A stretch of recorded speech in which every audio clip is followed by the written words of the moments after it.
Good content takes time, and I'm going to share with you 3 things that we do in our business to make content creation less heavy. So one of the first things that we do is have a content creation day. Now, this is a day that is purely dedicated to creating content, where we shut down all the distractions. We don't have appointments on that day. We actually, take our dog to daycare. We kind of put a pause on emails. We shut things down a little bit just to purely focus on content creation.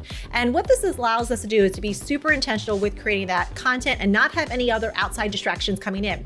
Now, sometimes for us, content creation could be actually sitting down and writing down our thoughts as to what we want to talk about. And other times it's actually recording the content for our podcasts and our lives. So again, it really will just vary on what that looks like that day. But again, it's all about being intentional and having that content creation day. So think about this in your business. Is there an opportunity that you can create a content creation day? Or even if it's not a full day, a couple hours.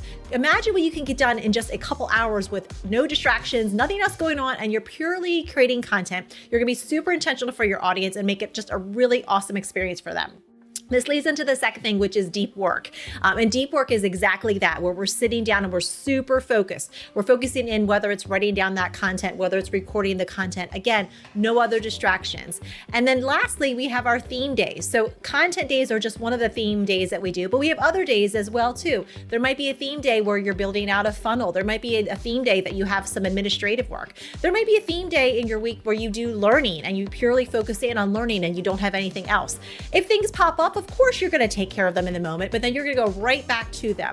So again, these are some tips that we use in our business to help us stay focused with our content creation. Because again, with content creation, we don't want to just create content to create content and just put random stuff out there. We want to be super intentional. We want to lead our audience down a path so they know exactly where we're leading them, where they're going. They're going to feel good about it. We're going to feel good about it. It's going to give them an overall better experience. And by being super intentional, you're going to be better by leading your audience to your offers, leading them to ways to work with you, and giving them just an overall better experience. So think about some of these things that you could do in your business. How can you create that time and space to be super intentional with your content creation? Again, remember, content creation is not just to create content, but it's to build your list. It's to build your relationships with your audience. It's to give them a really awesome experience and lead them down a path to work with you. So get to it with being super intentional and use some of these strategies I shared today to help you kind of put those blinders on to everything else in the world to really stay focused.